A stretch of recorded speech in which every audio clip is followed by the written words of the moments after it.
একটা ঘটনাতে এসেছে যে স্বামী স্ত্রী এমন মহব্বত ভালোবাসা, তো স্ত্রীটা মারা গেছে, মরবো মরবো অবস্থাতে হয়ে গেছে। ওর স্বামীকে একদিন ডাকতে বলছে যে আমার যা ভুল হয়েছে চলাফেরাতে মাফ করে দাও, কিন্তু একটা কথা আমার স্মরণে রাখিও। বলছে কি? বলছে আব্দুল্লাহর বাপ, তুমি আমাকে কতখানি ভালোবাসো। কে বলছে? স্ত্রীটা বলছে। বলছে এটা কেমন কথা তুমি বলছো যে মরার টাইমে তোমাকে আমি জান পরাণ থেকে বেশি ভালোবাসি। বলছে তাই না? তো হ্যাঁ। বলছে তাহলে একটা কথা স্মরণে রাখিও তুমি আমার। বলছে কি? বলছে যে আমার মরার পর তো তুমি বিয়ে করবে, তোমার জীবনটা আছে। বলছে হ্যাঁ, করতে তো হবে, যখন জীবন পড়ে আছে বিয়ে করতে হবে। তো বলছে যে একটা তুমি আমার ওসিয়তের উপর আমল করিও। বলছে কি? বলছে যতদিন আমার কবরের মাটিটা না শুকাইবে অতদিন তুমি ইন্তজার করিও। যখন বিয়ে করবে, করারই দরকার থাকে তোমার, তো কবরের মাটিটা শুকিয়ে যাবে তখন তুমি করিও। তার স্বামী বলছে যে এটা তো কোন বড় কথা, ঠিক আছে, আরে 10 দিন 15 দিন মাসে কবরের মাটি শুকিয়ে যাবে, তারপর আমি বিয়ে করব। বলছে ঠিক আছে। এবারে থাকে থাকে 5 দিন 10 দিন পর একদিন দেখতে গেছে কবর, ওর স্বামীটা মরার পর। তো কবরের মাটি ভাই ভিজে আছে, কিন্তু কবরের মাটি ভিজে আছে। ফের 2-4-5 দিন পর 7 দিন পর আবার যদি যাচ্ছে, দেখছে কবরের মাটি ভিজে হয়ে গেছে। ই মনে মনে বলছে ওর স্বামীটা, ব্যাপারটা কি রে, মোটামুটি মাসখানিক আসছে আমার স্ত্রী মরলো, আর এখন পর্যন্ত কবরের মাটি ভিজে আছে, কারণটা কি? কোনো মেঘপানিও তো হয় না, আর আমাকে তো ওয়াদা করেছি, আর ওয়াদার পরে আমল করতে হবে যে যতদিন কবরের মাটি না শুকাবে দোসরা বিয়ে করতে পাবো না। ফের 2-4-5 দিন পর যদি আসছে, দেখছে ওর শালা মানে ওই স্ত্রীর ভাই একদল পানি নিয়েছে, জকা করে কবরের উপরে ঢালছে। ও তখন দেখে নিয়েছে নিজের চোখে, বলছে যে এই কি করছো তুমি? বলছে কবরে পানি ঢালছি। বলছে কেন তুমি কবরে পানি ঢালছো? বলছে কেনে ঢালছি আমি বলতে পারবো না, বুবু যখন, বুবু মানে বহিন, দিদি, বলছে মারা যায় তো আমাকে ওসিয়ত করে গেছে, দেখ ভাই মরার পর তুই একটা কাজ করিস। কি কাজ? 2 দিন 4 দিন পর পর তুই একদল করে আমার কবরে পানি ঢেলে দিস। বুঝতে পারলেন তো? বুঝতে পারলেন? তার স্বামীটা মাথাতে হাত দিয়ে বলছে ওরে আল্লাহ, এই লেগে তুই ওসিয়ত করে গেছিস যতদিন কবরের মাটি না শুকাইবে ততদিন বিহারটা করিও না। তো ভাই বলার উদ্দেশ্য হলো যে একটা স্ত্রীকে যতই আপনি সুখ দিবেন, কিন্তু সতীন চাইবে না, চাইবে জীবনে সতীন চাইবে না। আরে মানুষ তো সাধারণ মানুষ, আল্লাহ রসুলের বিবিধের ঘটনা এরকম অনেক আছে। তার মধ্যে একটা ঘটনা বলছি। নবীজি একদিন মায়েশা রাদিয়াল্লাহু তাআলা আনহার বাড়িতে বাড়ি আছেন। নবীজি আলাদা আলাদা বিবির কাছে থাকতেন। এটা একদিন স্ত্রীর কাছে, এটা একদিন স্ত্রীর কাছে, এটা একদিন স্ত্রীর কাছে, এটা একদিন স্ত্রীর কাছে, আলাদা আলাদা বাড়ি বানিয়ে থাকতেন। মায়েশা বলছেন একদিনকার ঘটনা, নবী আমার বাড়িতে আছেন, আমার পালা সেদিন, আমি খাওয়াবো, নবীর খিদমত করব, নবীর দেখাশোনা করব, সারা কিছু আমি করব, আমার বাড়িতে আছে। এবার নবীজির আর একটা স্ত্রী যায়নাব বিনতে জাহাশ রাদিয়াল্লাহু তাআলা আনহা ওর একটা গোলামকে দিয়ে নবীর জন্য একটু তরকারি দিয়ে পাঠালছেন, যাও নবীকে দিয়ে এসোগা। কার বাড়িতে আছে? মায়েশার বাড়িতে আছে, যাও দিয়ে এসোগা। নবী আমার পাঞ্জরে বসে আছেন, মায়েশা বসে আছেন, আর ওই গোলামটা গোশত হোক বা কোনো ভি তরকারি হোক নিয়ে এসে নবীকে দিচ্ছেন যে লেন আল্লাহ রাসূল। নবী বলছেন কে দিয়েছে? বলছে আপনার স্ত্রী যায়নাব বিনতে জাহাশ দিয়ে পাঠালছেন। এবার দেখেন সহিহ হাদিস, মায়েশা রাদিয়াল্লাহু তাআলা আনহা যখন শুনলেন যে আমার সতীন যায়নাব এত বড় ওর সাহস, আমার পালিতে হু গোশ দিয়ে পাঠাবে বা তরকারি দিয়ে পাঠাবে, এরকম ভাবে দেখেন হাতে লিয়াছে, যেমন করে মাইরে একটা থাবি, সাথে সাথে একবারে খোরা বাটি যা ছিল পড়ে ভেঙে গেল, চুকমার হয়ে গেল, একবারে চুরমার হয়ে গেল। দেখেন কতখানি সতীনের ঝাল।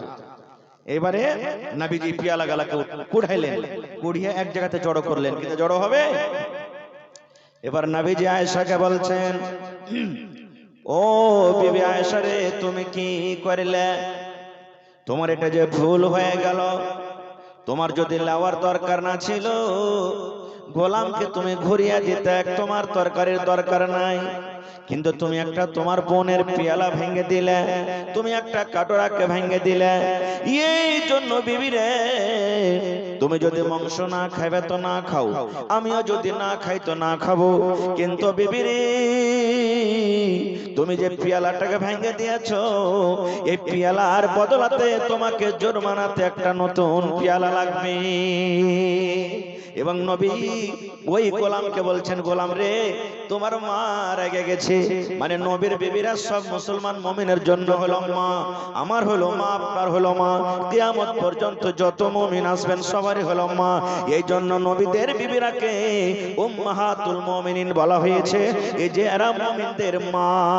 নবীজি গোলামকে বলছেন, গোলাম খবরদার তোমার মা জাইনাবকে বলিও না এই কথাটা, যে মা আয়েশা পেয়ালাকে ভেঙে দিয়েছি, রাগ করে কাপকে ভেঙে দিয়েছি, রাগ করে বাটিকে ভেঙে দিয়েছে। এই গোলাম তোমার মা রেগে গেছে, অর্থাৎ তোমার মা আয়েশা রেগে গেছে, রাগের কারণে কাপকে পেয়ালাকে ভেঙে দিয়েছে। এই জন্য খবরদার জাইনাবের সামনে তুমি কথা বলিও না। এবং নবী আয়েশাকে বলছেন, আয়েশা তুমি যে একটা পেয়ালা ভেঙে দিয়েছো, কাপ ভেঙে দিয়েছো, একটা বাটি ভেঙে দিয়েছো, এই বাটির বদলাতে তুমি একটা বাটি দিয়ে দাও। নারে তাকবীর। এটা সহিহ হাদিসের কথা বললাম। আর একটা কি, আল্লাহর তারাজু মানুষের তারাজুতে পার্থক্য আছে। একটা মানুষ দুনিয়াতে যত চাহে যে আমি স্ত্রীকে খুশি রাখবো, কিন্তু খুশি রাখতে, জোরে বলেন, রাখতে না শুকরি করবে। কেমন? একটা রাজা দুটা বিবাহ করেছে, দুটা স্ত্রী বিবাহ করেছে, থাকতে থাকতে থাকতে আল্লাহ রাব্বুল আলামিনের কি কারিশমা, দুটা স্ত্রী একই সাথে দুনিয়া থেকে বিদায় হয়ে গেলেন, ইন্তেকাল হয়ে গেলেন, মারা গেলেন একই দিনে। রাজা মনে মনে বলছে, জীবনে কোনোদিন বেঁচে থাকা কালে আমি বিবিদেরকে নারাজ করিনি। যখন যখন কাপড় দিয়েছি দুজনকে একসাথে দিয়েছি, যখন যখন আমি পানি দিয়েছি দুজনকে একসাথে দিয়েছি, যেমন যেমন খাবার দিয়েছি দুজনকে একসাথে দিয়েছি। আজকে আমার বিবিরা মারা গেছে, আমি কবরে রাখা পর্যন্ত আমি ইনসাফ করব না, ইনসাফ করব না। কেমন ইনসাফ করব? মরার পর দুটা গোসল দেনেওয়ালি মহিলাকে ডাকা হলো, দুজন মহিলাকে ডাকা হলো, তাদেরকে বলা হলো, রাজা বলছেন, রে আল্লাহর বান্দি, আমার বিবিদেরকে একই সাথে তোমরা দুজন গোসল দাও, যেন এরা কিয়ামতের দিন আল্লাহর সামনে এ কথা বলতে না পারে, আল্লাহ যে ওকে আগে গোসল দিয়েছে আমাকে পরে দিয়েছে, এই কথাটা বলতে না পারে। যারা কি একই সাথে দুজনকে গোসল দাও। এবার গোসল দাও হলো, একই সাথে দুজনের কি বলা হয়, একই সাথে কাফন দাও হলো। এবার বাড়িতে কিন্তু রাজার একটাই দুয়ার, একটা দরজা। এবার যদি একটাকে আগে নিয়ে যায় একটাকে পরে নিয়ে যায় তো না ইনসাফ হয়ে গেল না? রাজা তখন একটা মিস্ত্রিকে ডেকেছে, বলছে, এই বেটা, আমার বাড়িতে একটা দরজা, আর একটা দরজা দিয়ে একটাই লাশ একবারই বের হবে, আর আমি ইনসাফ করবো বিবিদের সাথে যাতে একই সাথে লাশটা বের হয়। তো বলছে, আর একটা নতুন করে দরজা করো। আর একটা নতুন করে দরজা করা হয়ে গেল। এবার দুজন বিবিকে একসাথে উঠানোর পর বাড়ি থেকে নিয়ে যাওয়া হলো। এবার তাকে দাফন কাফন করে দেওয়া হলো। দুদিন তিন দিন পর একজন বিবি স্বপ্নের মাধ্যমে তাকে বলছেন, মহারাজ, আপনি আমার সাথে ইনসাফ করেননি। একজন বিবি স্বপ্নে বলছেন, মহারাজ, আপনি আমার সাথে ইনসাফ করেননি। বলছে, কেমন কথা? বলছে, মহারাজ, এই জন্য ইনসাফ করেননি আপনি, আপনার দুয়ার ছিল বাড়িতে একটা, আপনি নতুন করে আরেকটা দুয়ার করলেন। আপনি যে বিবিকে বেশি ভালোবাসেন নতুন দুয়ার দিয়ে তাকে বের করলেন, আর আপনি আমাকে কম করে ভালোবাসেন, এই জন্য পুরাতন দুয়ার দিয়ে আপনি আমাকে বের করলেন। হ্যাঁ, বুঝতে পারছেন তো? এই জন্য রাসূল বলেছেন, কিয়ামতের দিন মহিলারা না শুকরি করার কারণে নবী বলেছেন ওরাকে জাহান্নামে আমি দেখেছি বেশিরভাগ। খায়ের ভাই, আমার ওদিকে বেশি না, আমি যাব না। আল্লাহ তাবারাক ওয়া তাআলা কোরআনে বলছেন, ইন্নাল্লাহা আশতারা মিনাল মুমিনিনা আনফুসাহুম ওয়া আমওয়ালাহুম বিআন্না লাহুমুল জান্নাহ। আমরা মুমিন মুসলমান না? জোরে বলেন, মুমিন মুসলমান। আল্লাহ তাবারাক ওয়া তাআলা বলেন, আমি মুমিনদের জান এবং মালকে খরিদ করে নিয়েছি, খরিদ করে নিয়েছি। মুমিন এবং নিজের জান এবং মালকে বিক্রি করে দিয়েছে কার কাছে? আল্লাহর কাছে। আল্লাহ বলছেন, আমার কাছে বিক্রি করে দিয়েছে। কিসের বিনিময়ে?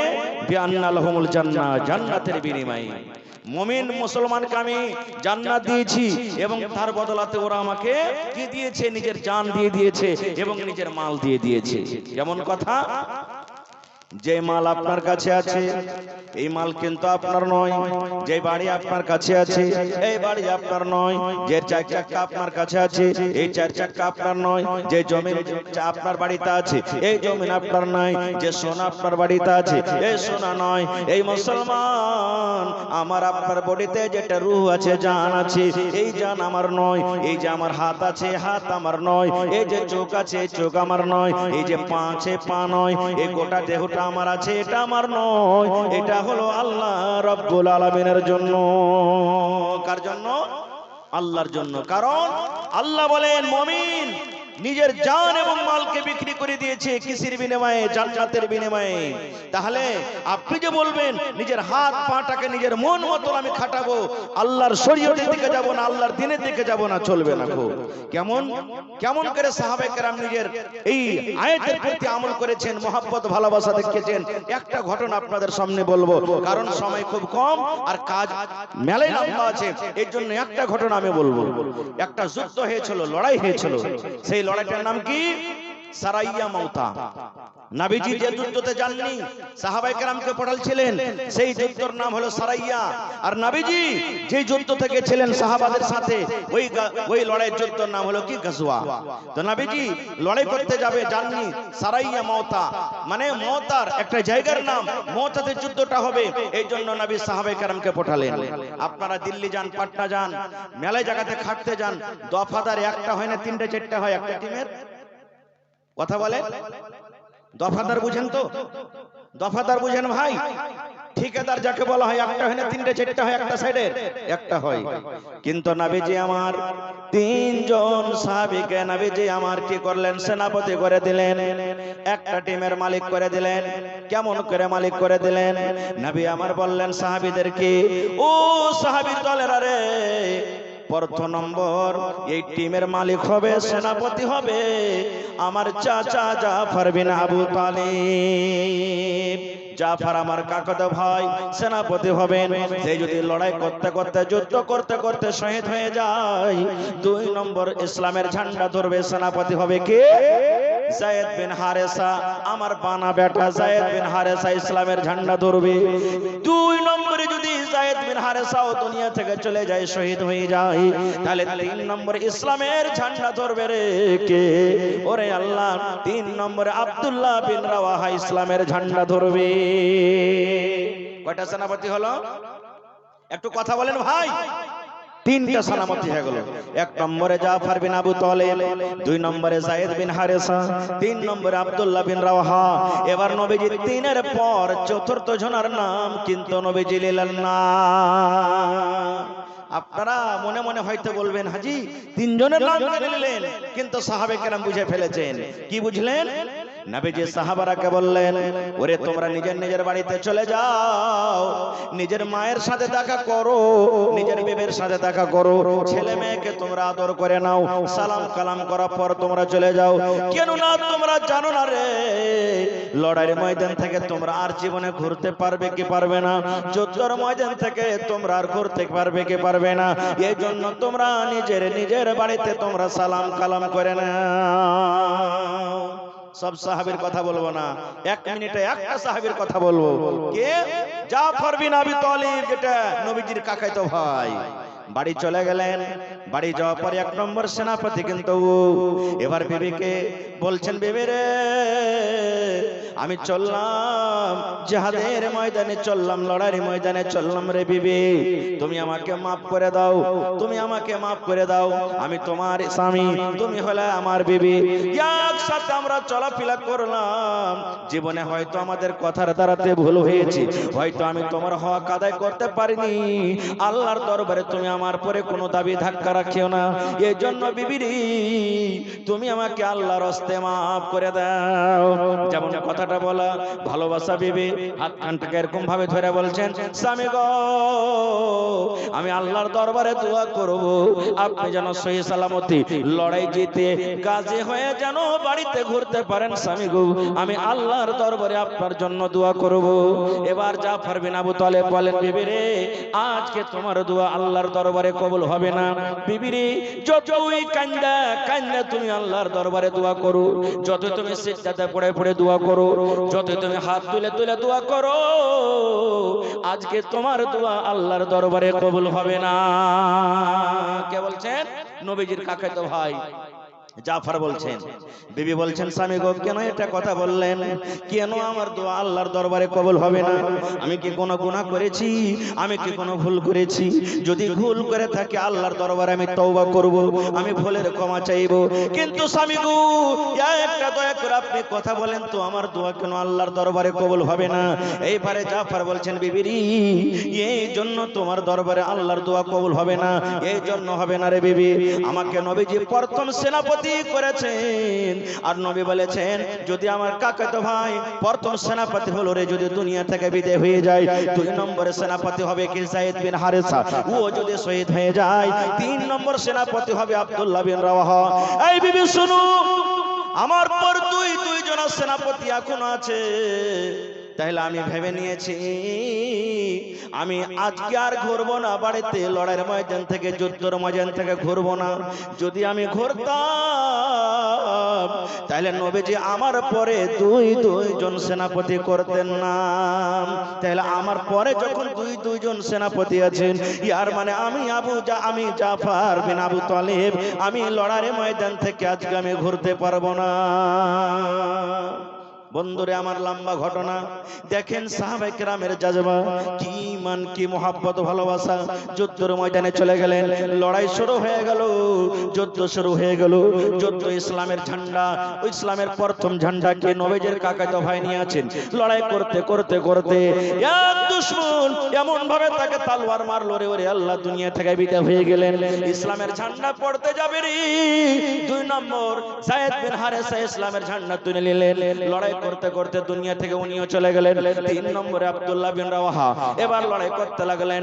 লড়াই করতে করতে করতে করতে সেও দুনিয়া থেকে চলে গেলেন।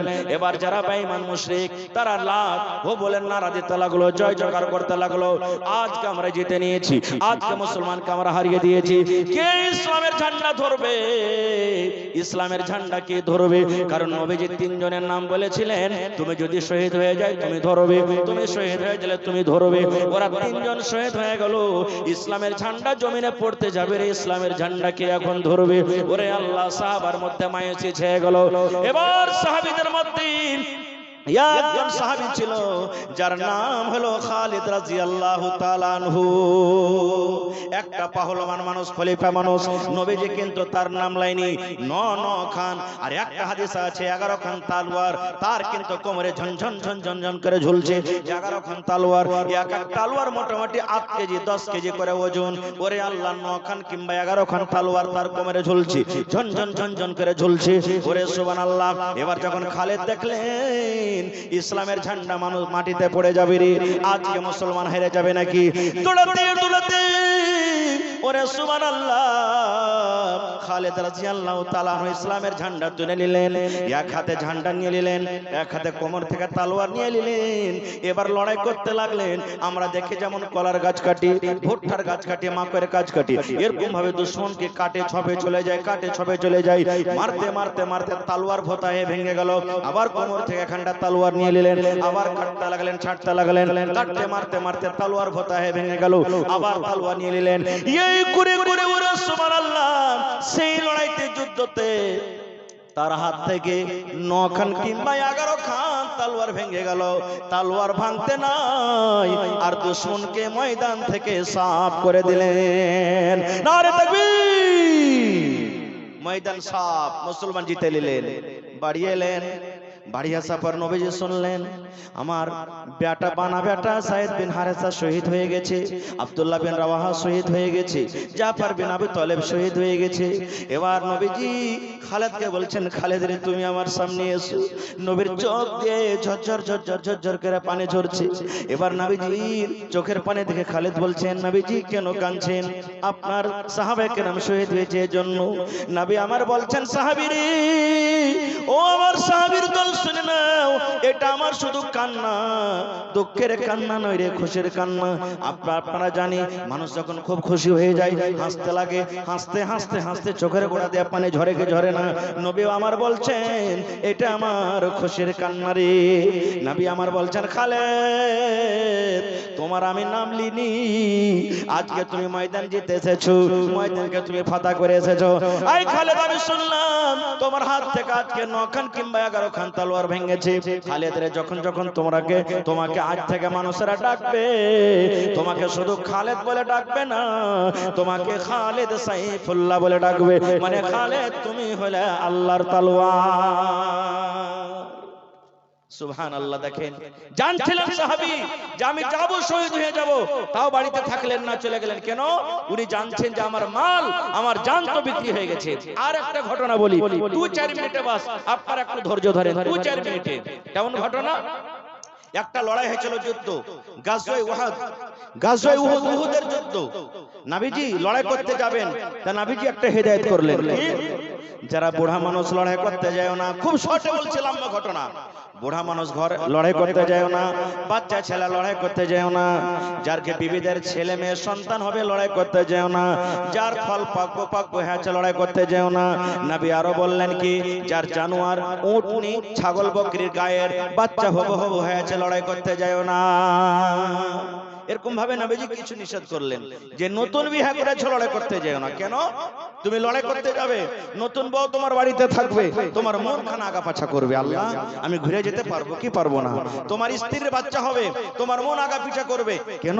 আল্লাহ আমার স্ত্রী ছেলে হবে, আমি যদি বাড়ি ঘুরে যেতে না পারি তাহলে আমার ছেলেটার কিংবা মেয়ের মুখ দেখতে পাবো না।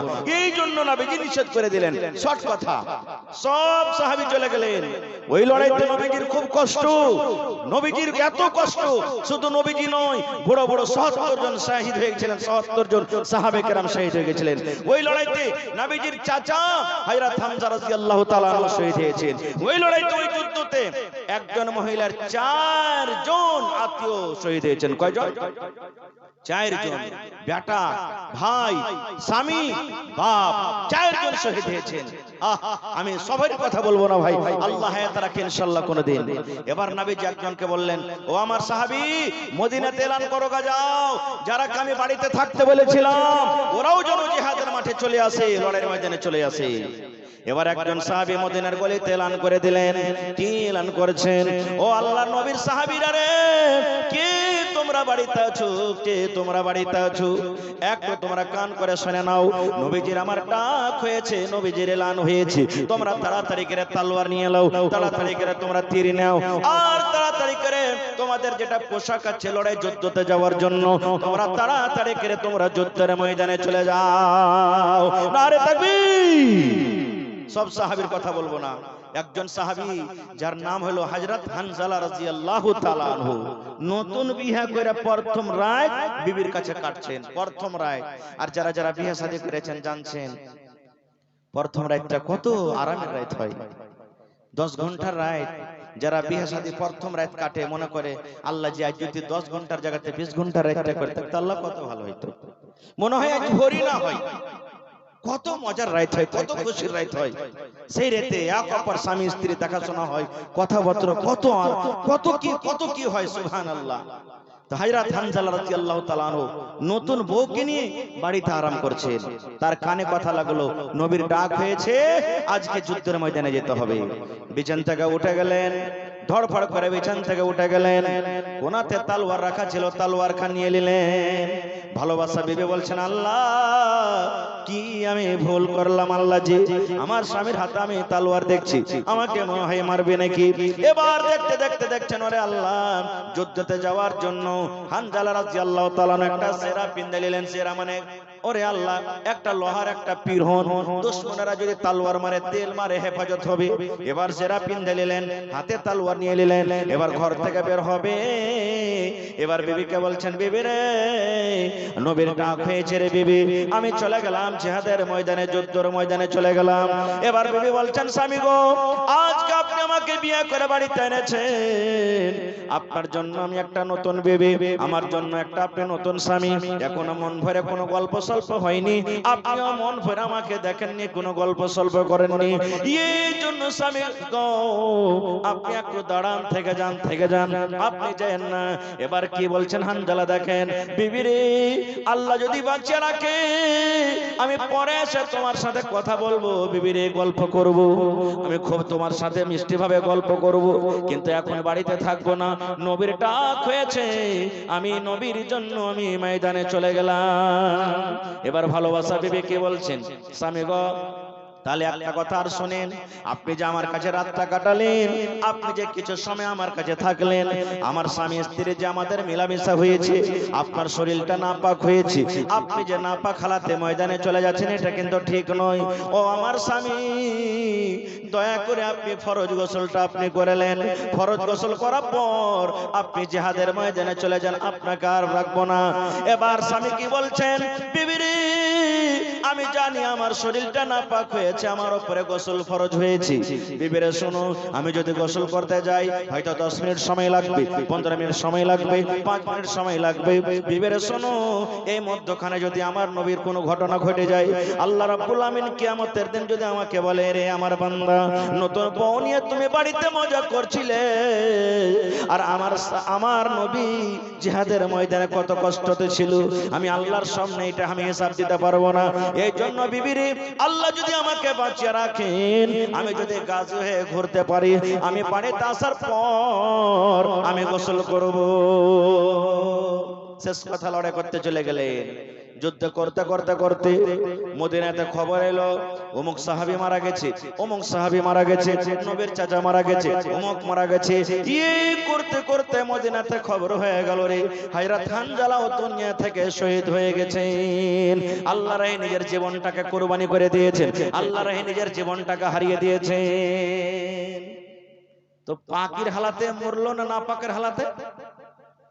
मैकेर आवाज भाई साथ देने কিন্তু আপনাকে মনে হয় এই সাবিনা जलसा लगाए हैं ना, এরকম মনে হয় आवाज হচ্ছে। भाई साहब थोड़ा आवाज ठीक कीजिए, आप मैकमैन कहाँ है? आवाज ही नहीं साहब, একবারে মজাই লাগে না জি। তো খারজা হোক, এবারে শুনে নিলেন কি হযরত হানজালা রাদিয়াল্লাহু তাআলা আনহার স্ত্রী যে আমার স্বামীও শহীদ হয়ে গেছেন।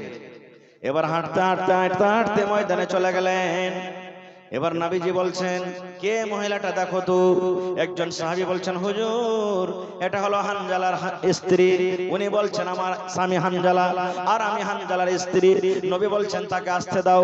এবার বলছেন, ইয়া রাসূলুল্লাহ, সব সাহাবীকে আপনি গোসল দেন না গো নবীজি, কারণ আল্লাহ রাব্বুল আমিনের আদেশ, যারা লড়াই করতে করতে দিনের জন্য কোরআনের জন্য নিজের গলাকে জবাই করে দিয়েছেন, এদের জন্য গোসল নাই, এরা বিনা গোসলে এরা দফন হবে, এদের জন্য আলাদা কোনো কাপড় নাই, এদের জন্য জানাজা নাই, যে জায়গাতে তারা মারা যাবে শহীদ হবে ওই জায়গাতে তারা দফন করবে। এরা আল্লাহ রাব্বুল আমিনের এত খাস বান্দা। এবারে হানজালার বিবি বলছে, নবী গো দয়া করে আপনি আমার স্বামীকে আপনি ফরজ গোসল দিয়ে আপনি তাকে দফন কাফনের ব্যবস্থা করে দেন। সারা ঘটনা বলে দিলেন। নবী আমার সাহাবীকে বলছেন, দেখো হানজালা কই? আরে হানজালার লাশ কই? হানজালার লাশটা সামনে নিয়ে এসো। এবার সাহাবে কেরাম সামনে চলে গেলেন, কিছু খুঁজতে খুঁজতে খুঁজতে হাজির হয়ে গেলেন। আল্লাহ নবী গো সামনে দিকে আমরা হানজালাকে খোঁজাখুঁজি করলাম, কিন্তু হানজালার লাশ পাওয়া গেল না। আবার যারা ডান দিকে চলে গেলেন তারাও খুঁজে খুঁজে এলেন, বলছেন, ইয়া রাসূলুল্লাহ হানজালার লাশকে আমরা খুঁজলাম কিন্তু খুঁজে পেলাম না। আবার যারা বাম দিকে চলে গেলেন তারাও খোঁজাখুঁজি করার পরে এলেন, বলছেন, ইয়া রাসূলুল্লাহ হানজালার লাশকে আমরা খুঁজে পেলাম না। এই করে করে মুসলমান গোটা জিহাদের ময়দান, উহুদের ময়দান ছান্ন করে খোঁজা হলো, কিন্তু হানজালার লাশ কিন্তু খুঁজে পাওয়া যায় না। নবীজি আমার চিন্তায় চিন্তিত হয়ে গেলেন, আরে হানজালার লাশটা কই? কোথায় গেল হানজালার লাশ?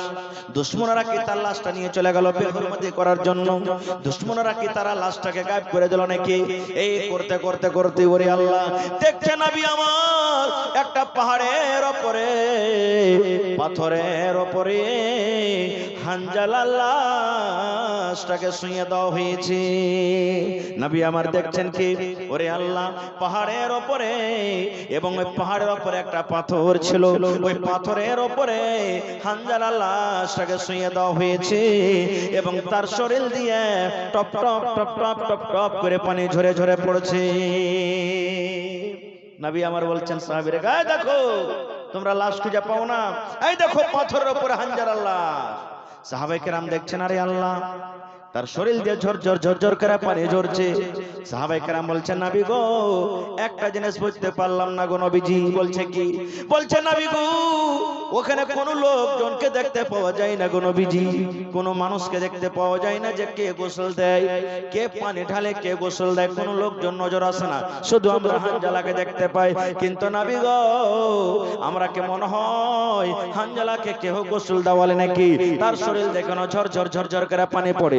মানুষ যখন গোসল করে কিংবা মানুষকে যখন গোসল দেয়, তার শরীরে যেমন টপ টপ টপ টপ করে পানি ঝরে পড়ে, এই মতো পানি কিন্তু হযরত হানজালার গা দিয়ে পড়ে। কারণটা কি?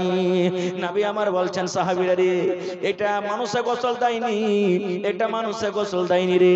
ও আমার সাহাবীরা শোনো, আল্লাহ রাব্বুল আলামিন হানজালার পরে এত রাজি হয়েছে, আল্লাহ তার আমলে এত খুশি হয়েছেন, নতুন বউকে বাড়িতে রেখে এসেছেন, নতুন স্ত্রীকে বাড়িতে রেখে এসেছেন, নতুন স্ত্রীকে বাড়িতে রেখে ফরজ গোসল হয়েছিল, এক মিনিট সে ইন্তজার করেনি, বাড়িতে দেরি করেনি, জিহাদের ময়দানে হাজির হয়ে গেছে।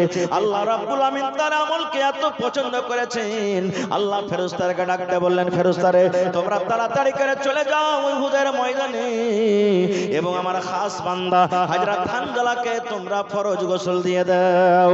এই আমার সাহাবীর দল, তোমরা শুনে নাও, আল্লাহ রাব্বুল আমিনের আদেশে ফেরেশতারা আয়েশা আমার হানজালাকে ফরজ গোসল দিয়ে দিলেন। নারে তাকবীর, সুবহানাল্লাহ। ভাই আমার, দেখেন সাহাবায়ে কেরাম কিভাবে নিজের জান মালটাকে আল্লাহ তাবারক ওয়া তাআলার রাহে খরচ করে দিয়েছেন, কিভাবে তারা খরচ করে দিয়েছেন। ভাই আমার, সময় খুব কম, এটা আপনাকে জানের কথা বললাম, এবার মালেরও কয়েকটা হাদিসের কথা আছে। মালেরও কুরবানি সাহাবায়ে কেরাম কিভাবে করেছেন জানেন? একটা হাদিসের কথা শুনেন। আল্লাহ রাসূল সাল্লাল্লাহু আলাইহি ওয়াসাল্লাম একদিন বললেন, ও আমার সাহাবীর দলরা, তোমরা দান করো। আজকে যেমন আপনারা এসেছেন যে দান করব মাদ্রাসার জন্য, এই নিয়তে আপনারা এসেছেন কিছু ওয়াজ শুনবো। নবী আমার বললেন, সাহাবীরে তোমরা দান করো।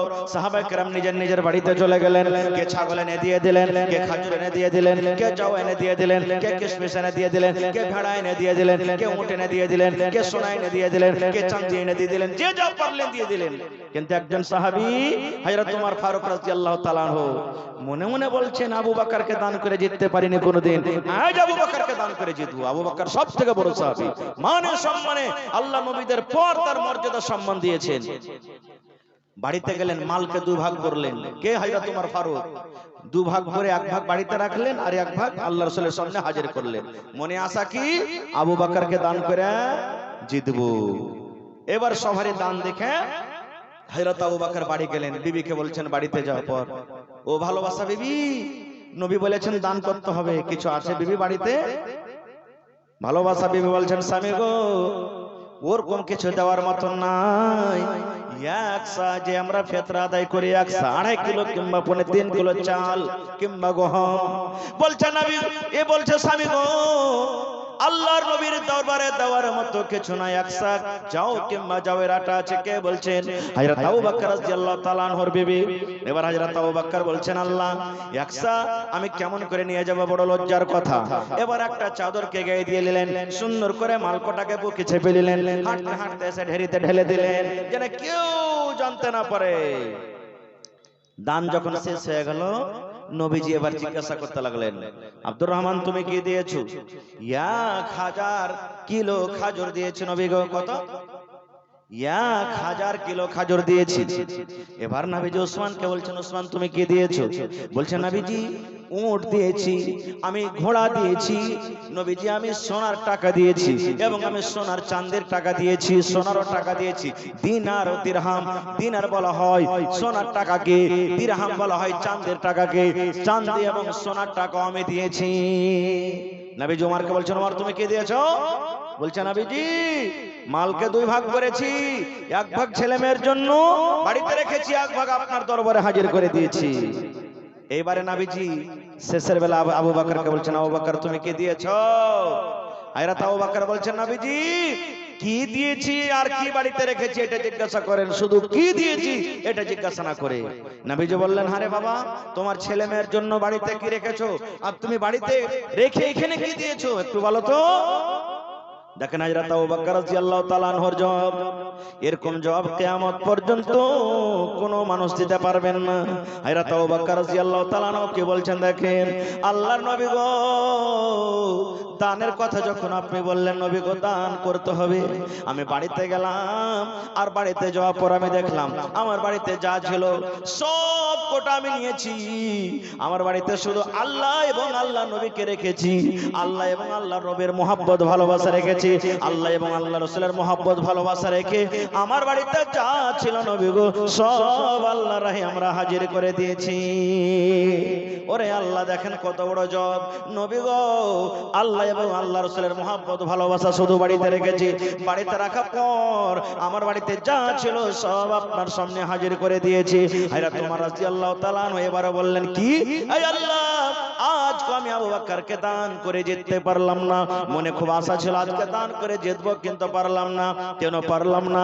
আল্লাহ আমাকে মাল দিয়েছে। হযরত ওমর ফারুক বলেন, আমি মালকে দুই ভাগ করে এক ভাগ মাল বাড়িতে রেখেছি আর এক ভাগ আল্লাহর নবীর সামনে হাজির করে দিয়েছি। আর আবু বকরের বাড়িতে যা মাল ছিল পূর্ণ মাল আল্লাহর সামনে, আল্লাহ নবীর সামনে হাজির করে দিয়েছেন। এই জন্য আজকে আমি আবু বকরকে দান করে জিততে পারলাম না। নারে তাকবীর! হয়নি, হবে না, হতে পারে না, আমার নবীর সাথে কারো তুলনা। হয়নি, হবে না, হতে পারে না, আমার নবীর সাথে কারো তুলনা। হায়রে তুলনা তো দূরের কথা, ছায়াও মিলে না। হয়নি, হবে না, হতে পারে না, আমার নবীর সাথে কারো তুলনা। ইউসুফকে দেখে যারা আঙ্গুল কেটেছে তারা কি আমার নবীর রূপ দেখেছে? ইউসুফকে দেখে যারা আঙ্গুল কেটেছে তারা কি আমার নবীর রূপ দেখেছে? আরে দেখতো যদি কেটে দিত, আরে দেখতো যদি কেটে দিত কলিজাখানা। হয়নি, হবে না, হতে পারে না, আমার নবীর সাথে কারো তুলনা। নারে তাকবীর! হযরত ইউসুফকে দেখে কোরআনে আল্লাহ জিকির করেছেন, ওই মহিলারা লোক কেটে দিয়েছিল তার রূপ দেখে। আপনারা জানছেন? সুবহানাল্লাহ। ভাই মুসলমান, এ আল্লাহর বান্দা বান্দিরা, আজকে আপনাদেরকে একটু পরীক্ষা করব। আল্লাহ জান এবং মালকে খরিদ করে নিয়েছেন আর তার বদলাতে আল্লাহ জান্নাত আমাদেরকে দান করেছেন। দেখি জান্নাতের আশাতে, জান্নাত আমাদের ঠিকানা হবে, আমাদের বাপকে জান্নাত থেকে বের করা দেওয়া হয়েছে। দেখি কোন একটা লোক আছেন আজকে জালসাতে 1 কাঠা জমি দিতে পারবেন মাদ্রাসার জন্য? হিন্দুস্তানের মধ্যে সবথেকে বড় মাদ্রাসা, হিন্দুস্তানের মধ্যে নাম করা একটা মাদ্রাসা, শুধু হিন্দুস্তান নয়, দেশ বিদেশে নাম করা মাদ্রাসা জামিয়া সালফিয়া বানারস। ওয়ার হলে এটা শাখ বারাজ, এত বড় মাদ্রাসা এটা বারাজ শাখ। এখানে পড়ে লেখে ছেলেরা ওখানে যাবে পড়িতে, সেই মাদ্রাসার আজকে জালসা। ভাই দেখি কোন আমার ভাই, কোন আমার মা, কোন আমার দাদি, কোন আমার নানি আছেন, একটা লোক 50,000 টাকা দান করবেন, একটা লোক 25,000 টাকা দিবেন, 10,000 করে 10টা কলম দিবেন, 5,000 করে 10টা কলম দিবেন, তারপরে 1,000 2,000 করে কম করে 100টা কলম দিবেন। এবং মায়েরা খালারাকে বলবো, নিজের হাতের পায়ের কানের করে আল্লাহ মেলায় জালসাতে, কোন জালসার আপনাকে নাম বলবো, বেশিরভাগ জালসাতে মহিলারা কানের বালি খুলে খুলে দিয়ে দিলেন, 8 আনা ওজনের 10 আনা ওজনের।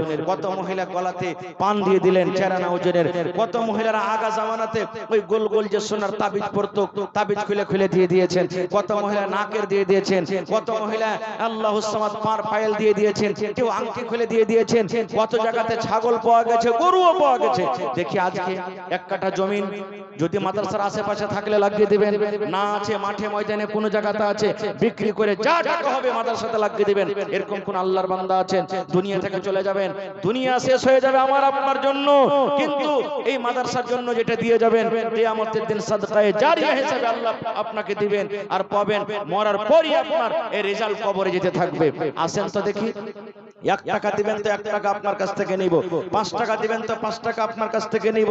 তবে দেখি আল্লাহর কেমন বান্দা আছেন, আল্লাহর প্রতি মহব্বত ভালোবাসা দেখি, নবীর প্রতি মহব্বত ভালোবাসা দেখি, কোরআনের প্রতি মহব্বত ভালোবাসা দেখি, এই মাদ্রাসার প্রতি মহব্বত ভালোবাসা দেখি।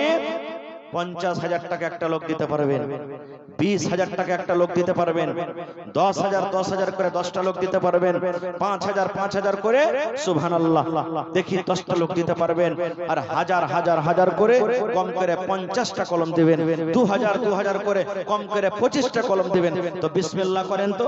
এই দেখেন আমার হাতে আমার একজন ভাই কে দিয়েছেন 1,000 টাকা। জি, মৌলানা ইসহাক সাহেব 1,000 টাকা দিয়েছেন, মাশাআল্লাহ। আর 2 নম্বরে আমার একজন ভাই 1,000 টাকা দিয়েছেন। আমি 1,000 করে 50 কলমের আবদার করেছি, ভাই 2 নম্বর পুরা হয়ে গেছে। 3 নম্বরে দেখি কোন আল্লাহর বান্দা আছেন। শাহজাহান ভাই আমার 5,000 টাকা দিয়েছেন, নারে তাকবীর। এই দেখেন আমি 10 কলম চেয়েছি 5,000 করে, তার মধ্যে 1 নম্বর আমার ভাই শাহজাহান সাহেব 5,000 টাকা দিয়েছেন। দেখি 2 নম্বরে কি আছেন। মা বাবা মারা গেছে, তার জন্য বাবা মারা গেছে, মা বেঁচে আছে, মাশাআল্লাহ, জাযাকাল্লাহ। রব্বানা যালামনা আনফুসানা ওয়া ইল্লাম তাগফির লানা ওয়া তারহামনা লানাকুনান্না মিনাল খাসিরিন। জি, মহিলা প্যান্ডেলে যারা গেছেন আপনারা ভালোভাবে ধৈর্য ধরে আপনারা কালেকশন করেন। আর মায়েরা খালারাকে বলবো, কোনো আমার মা খালা কম করে 10 টাকাও দিয়ে যাবেন। আমি জানছি এলাকার ভাইয়েরা মায়েরা সব দানি, আর ওয়াজ শুনতে নসিহত শুনতে ভালো লাগে, কারণ কয়েক জায়গাতে আমার আশা হয়ে গেল। এই কয়েকদিন আগে আপনাদের গ্রামে আরেকটা মাদ্রাসা ছিল, সুবহানাল্লাহ, এত মন খুলে খুলে তারা দান করেছিলেন আল্লাহুস সামাদ, যেটা আমি আপনাদেরকে বলতে পারি না। আজকে দেখি সেই রাস্তা আজকে আপনাদেরকে দেখাইতে হবে, আজকে সেই জিনিসটা আজকে আপনাকে কায়েম করতে হবে। তো মায়েরা খালারাকে বলবো, আপনাদের পেন্ডালে চাদর ঘুরছে, আল্লাহর রাস্তায় গহনা থেকে নিয়ে, টাকা থেকে নিয়ে, ছাগল থেকে নিয়ে, গরু থেকে নিয়ে আপনারা মন খুলে খুলে আপনারা চান্দা করবেন। আর ছাগল বকরি গালা যারা দিবেন এখন বলে দেন, শুধু সকালবেলাতে দিয়ে দিবেন। মাশাআল্লাহ, জাযাকাল্লাহ, হায়াকাল্লাহ, বারাকাল্লাহ। আল্লাহ একজন আমার ভাই 500 টাকা দান করেছেন। আল্লাহ জি আমার ভাই শাহজাহান সাহেব, আল্লাহ আব্বা মারা গেছে, দুনিয়াতে আব্বা নাই, মাটির ঘরে শুয়ে আছে, 5,000 টাকা জমা করে দিয়েছেন। 5 লক্ষ টাকা মনে করে তুমি কবুল করে নাও। আব্বার কবরে জান্নাতের বিছানা দিয়ে দাও। আল্লাহ আব্বার কবরকে তুমি নূর দিয়ে মুনাওয়ার করে দাও। আল্লাহ মা বেঁচে আছে, মাকে ভালো রাখো। আমার কয়েকজন ভাই হাজার করে দান করে গেল, আল্লাহ তার দানকে তুমি কবুল করে নাও। মনের আশাকে আল্লাহ পুরো করো, রোজি রোজগারি আল্লাহ বরকত দাও, কামাই ধামাইতে আল্লাহ বরকত দাও। মাশাআল্লাহ, জাযাকাল্লাহ। আরো একজন ভাই আমার 100 টাকা, এ ভাই আব্বার জন্য দিলেন, কম করে 1,000 টাকা দেন ভাই আল্লাহর রাস্তায়। যত আমার নওজওয়ান আছেন ভাই, নিজের জানের কুরবানি করতে তো আমরা পারবো না, কম করে মালের কুরবানি তো করেন। সাহাবায়ে কেরাম জান মাল দুটারই কুরবানি করেছেন, আমরা তো জানের পারবো না, पैराও পারবো না, তবে মালের কুরবানি ভাই কম করে দেন। যত আমার নওজওয়ান আছে, যদি হাজারের হিসাবে 500 টাকার হিসাবে যদি স্টেজে দিয়ে যান, ইনশাআল্লাহ যে উদ্দেশ্যে জালসা লাগা হয়েছে ইনশাআল্লাহ কামিয়াব হয়ে যাবে। মাশাআল্লাহ। আমার একজন ভাই মার জন্য, নাকি মা মারা গেছে, 1,000 টাকা। নানাজি আর 500 পারবেন না আপনি দিতে? আল্লাহর রাস্তায় দেন, এখন না আছে পরে দিয়ে দিবেন, লিখে দেন, আর যদি থাকে তো দিয়ে দেন নগদ। আল্লাহ আপনার হায়াত দারাজ করবেন, মুসিবত দূর করবেন। আল্লাহ কোরআনে বলছেন, লা ইন শাকারতুম লাযিদান্নাকুম। হে আমার বান্দা, আমার রাহে তুই দান কর, আমি আল্লাহ তোর শুকরিয়া আদায় কর আমার, আর আমি আল্লাহ তোকে আরো বেশি করে দেব। মা আব্বা মারা গেছে, মাশাআল্লাহ, জাযাকাল্লাহ। আল্লাহ আমার বুড়া মানুষ নানা জান 1,000 টাকা জমা করে গেলেন। আল্লাহ জি মা বাপ, দাদা দাদি, নানা নানি, শ্বশুর শাশুড়ি মনে হয় সব চলে গেছি। আমার একজন ভাই আল্লাহ 1,000 টাকা দিয়ে দিলেন। আল্লাহ 500 টাকা দিয়েছিল, আবদার জানালাম 1000 দিয়ে দিলেন। মানুষ যদি মানুষের কথা শুনি, বান্দা হয়ে যদি বান্দার কথা শুনি, আল্লাহ তুমি রহমান, তুমি রহিম, তুমি সাত্তার, গফফার, আল্লাহ তার কথা তুমি শুনে লিও।